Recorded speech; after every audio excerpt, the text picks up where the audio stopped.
we start with this video, I wanted to let you know that while I am a med student, I'm not yet a licensed doctor. So, and this is also a YouTube video and not a real exam. If you have any issues that you would like to get checked, please go see an actual doctor. And yes. Also, this is an exam that would most likely not take place like this in real life, because most patients come with one specific issue, and you don't just test random things to see if there's anything wrong. But yeah.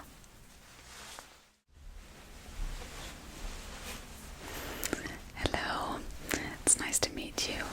My name is Dr. Lotta. I will be conducting the exam today. So before we get started, I need to get a little bit of information from you. Is that okay? Good. So if you could just tell me your name, please.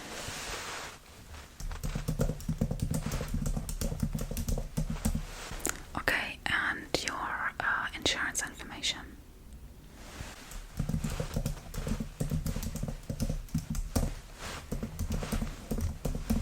Good, and the address here on screen, is that your current address? And the phone number? Okay, perfect.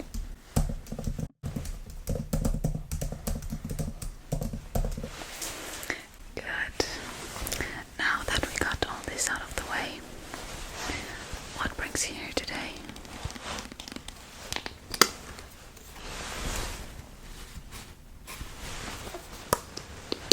Okay.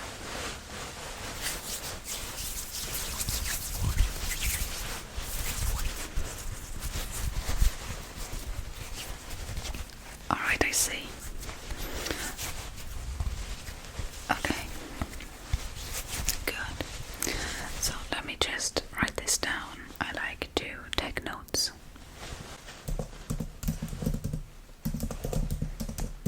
And you said this has been occurring since when? Okay.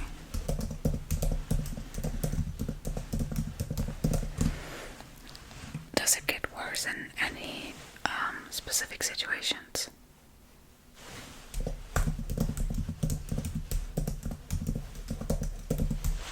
Alright. And do you have any pre-existing health concerns that I should be aware of? Okay. Any family history of specific problems? So family history of heart disease, lung disease?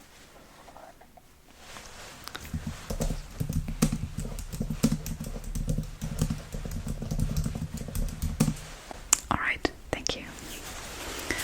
So, what I'm going to do today is I'm going to examine your face. For that, I will need to touch your face later. Is that alright with you? Okay.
Next, I would like to check your pupils.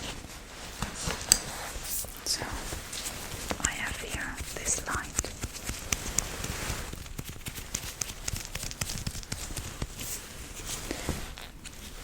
And I'm going to shine this into your eyes.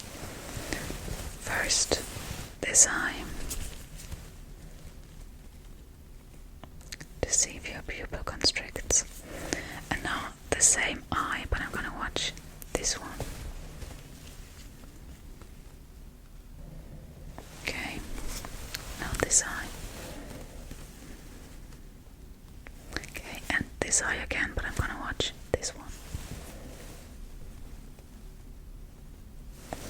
Okay, this is important because if everything's working fine, then both eyes should constrict the same, no matter which eye I shine the light in, and they do that perfectly fine. I don't know if you can see, but if you're looking at this light, this eye, please focus on this eye. If I now shine the light into my other eye, you can see that both of them should constrict. I don't know if it was visible, but that's the mechanism behind it. Next, I'm going to hold up one finger, and I want you to follow the finger with your eyes without moving your head. Can you do that? Okay. So, I'm going to move it up and down for this movement. And from side to side for this movement. Okay, diagonally.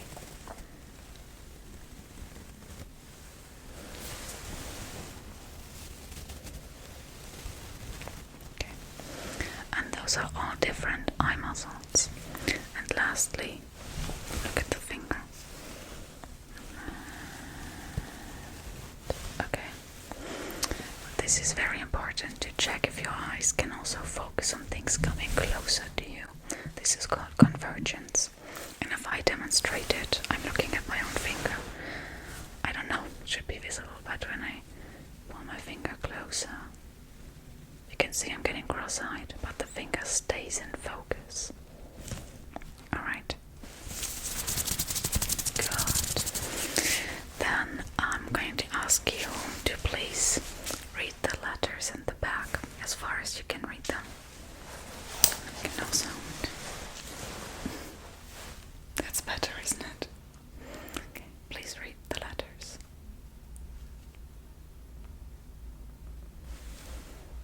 Okay. And can you get any further? Okay.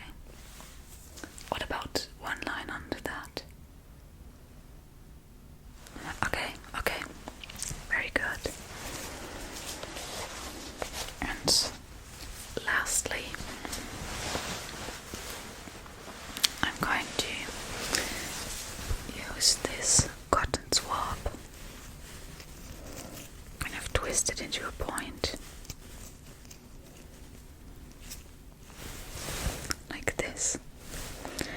And I'm going to very lightly touch the white of your eyes to check your cornea and corneal reflex. Okay, so boop. Boop. Very good. Alright, then next is your mouth. So please open your mouth for me, and I'm going to look at your mucosa and check the color. Okay. Good. I am also checking the status of your teeth to see if there's any issues going on. And I'm also actually checking if you have bad breath. Not because we judge patients who have bad breath, but because certain types of bad breath can be an indicator for certain diseases.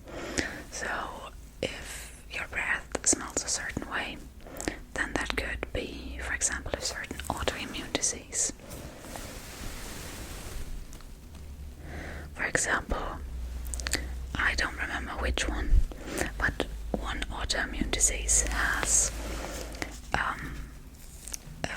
like the patients smell like nail polish remover out of their mouth, which is obviously not a normal smell coming from a human being, and that's because a certain molecule that normally gets broken down by the body accumulates in the body and cannot be broken down. So that's what we check for. Alright. But everything is looking perfectly fine. Alright. And now I'm looking at the back of your mouth, at your uvula. Is that what it's called in English? Yeah. Okay, so open wide. Good. Stick out your tongue. Good. And say ah for me. Very good. The last one is to judge your soft palate in the very back for paralysis. So if when it's normal and you talk, the soft palate goes like this. But when there's a paralysis going on, it might go like this or like this. That's what we check for. I also check your tonsils, if they're looking fine, if they're looking inflamed, infected, if there's any plaque on your tongue or your teeth. Yeah, a lot of these exams is just visual and generally not noticed by the patient. For example, you don't notice me watching your gait while you walk in, but we do that to figure out if there's maybe anything else going on. So when you're working in the medical field, you should always see the whole patient. If a patient presents themselves with, say, I don't know, trouble breathing, you should also pay attention to the way they walk, you know. Okay, good. Next, I'm going to take a look at your ear. Okay, this side first.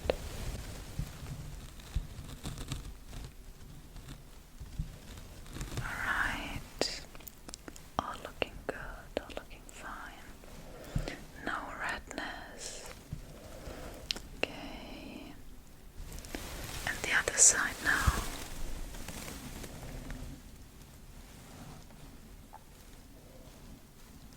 Here it's the same. No redness. Perfect. Okay.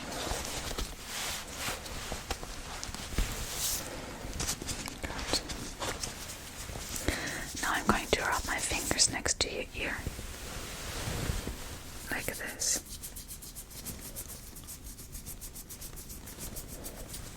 And can you tell me if it's the same in both ears? Good. In ASMR we often whisper numbers, don't we? But real doctors don't do that. You don't want to get too close to patients.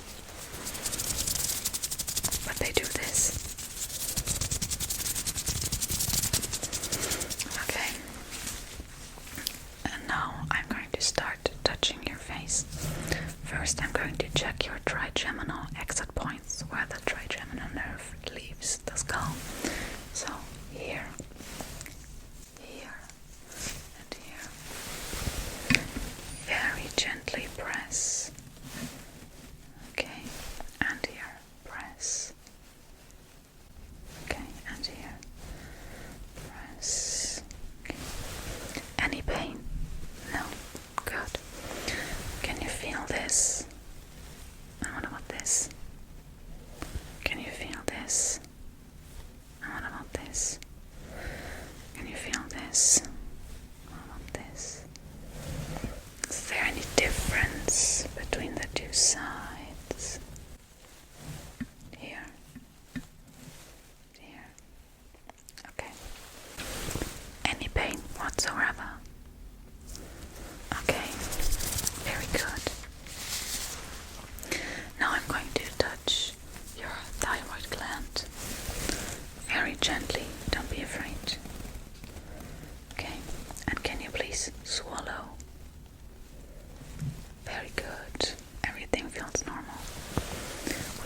this to check if it's enlarged.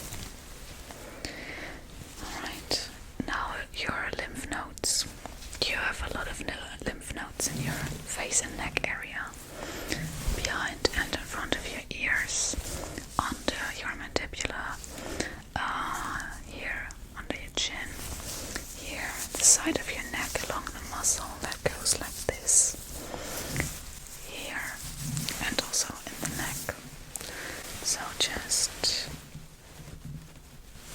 around your ears,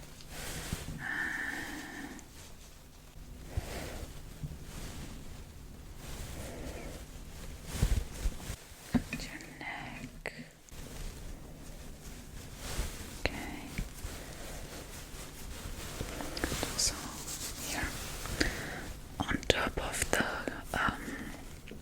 clavicula, collarbone.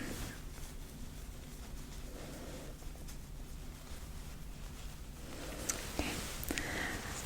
And what I looked for was any enlarged lymph nodes or lymph nodes that feel hard, but I couldn't feel anything out of the norm, out of the ordinary. Good. Then I'm going to ask you to let me move your head. I'm going to tilt your head this way and that to check your cervical spine.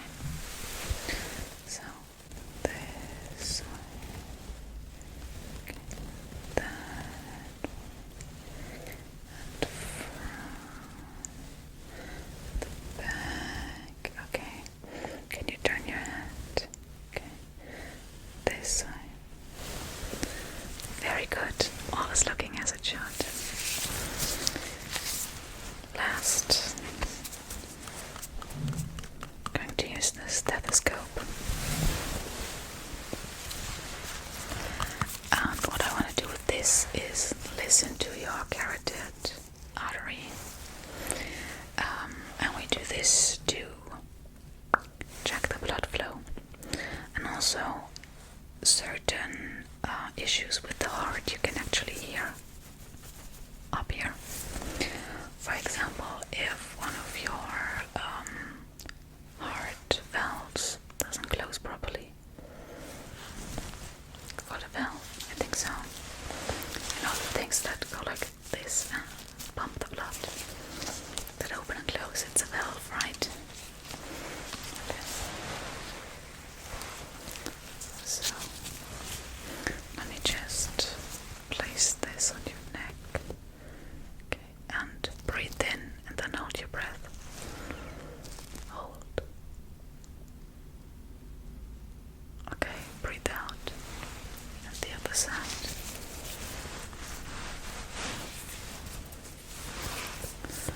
So, breathe in and hold. Okay, breathe out. Very good. So, I was not able to detect anything out of the ordinary.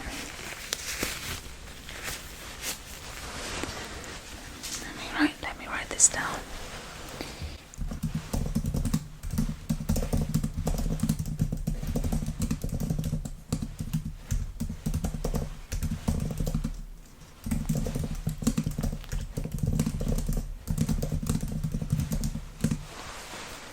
Alright, so I would say you're good to go. There was nothing out of the ordinary. If you would like, I can send you over to my colleague over here, who will conduct a cranial nerve exam to figure out if it's anything going on with those. Or I can maybe send you over to an eye specialist. Yes, but for now, that's it from me. Thank you so much for choosing my doctor's office, and hopefully I'll see you back, but not too soon, because I don't want you to be sick.